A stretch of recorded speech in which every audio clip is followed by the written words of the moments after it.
100%មកពីនិស័យដែលឲ្យអូនបានជួបថ្លៃក្តីស្នេហ៍កើតឡើងរៀងខ្លួនបានឃើញបងលួចមើលគេលួចសឹកមានអារម្មណ៍ថាគឺមិនរងប្របងហាក់មកប៉ាសេសង្កេតមើលបងគ្រប់កាយវិការប៉ុន្តែមិនហ៊ានវិចារដឹងខ្លួនថាមានអ្នកលួចមើលរាល់ថ្ងៃកុំតែកាំអារម្មណ៍រំភើបភ្លេចទេត្រឹមតែប៉ុន្មាននាទីបែរដងអូនចង់ប្រាប់ទៅមានមេអូនក៏មានចិត្តដែរបែរដងទុនទិញលងស្នេហ៍បងដែរថ្លៃចង់ប្រាប់ពីការពិតចំណែកពេលគេគិតច្រើនថ្ងៃអន់មកអូននឹងសឹកប្រាប់ដល់មានមេអូនយកព្រមហើយណាអូនយកព្រមរៀបការចង់មានគ្រួសារដែល sweet ដូចបងឆ្លើយដល់តែរាប់លានដងចំឡើយចេញពីបេះដូងពិតហើយណា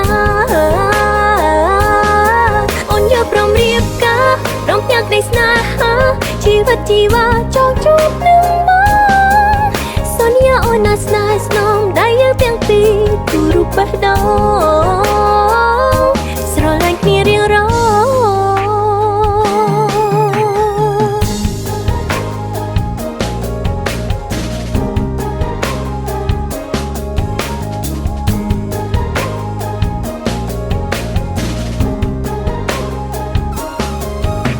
សង្កេតមើលបងគ្រប់កាយវិការប៉ុន្តែមិនហ៊ានវិចារដឹងខ្លួនថាមានអ្នកលួចមើលរាល់ថ្ងៃ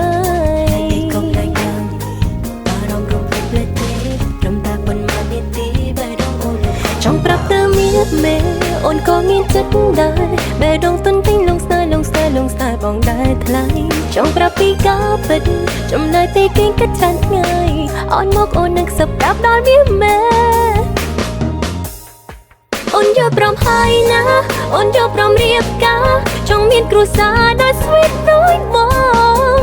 ឆ្លើយដល់តែរាប់លានដងចំឡើយចេញពីបេះដូងពិតហើយណា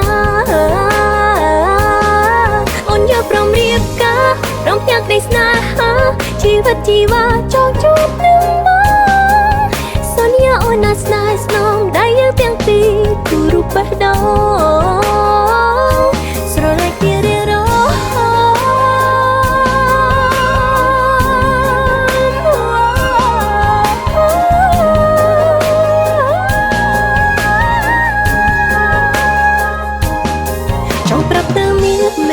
អូនក៏មានចិត្តដែរបែរដងទុនទិញលងស្នេ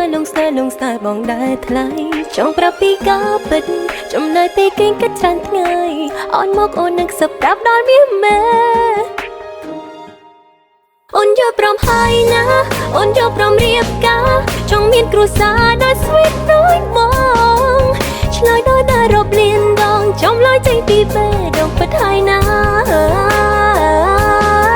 អូនយកព្រមរៀបការព្រមទាំងក្តីស្នេហាជីវិតជីវ៉ាចង់ជួបនឹងបងសន្យាអូនណាស្នេហ៍ស្នងដែលយើងទាំងពីរគូរូបបេះដូង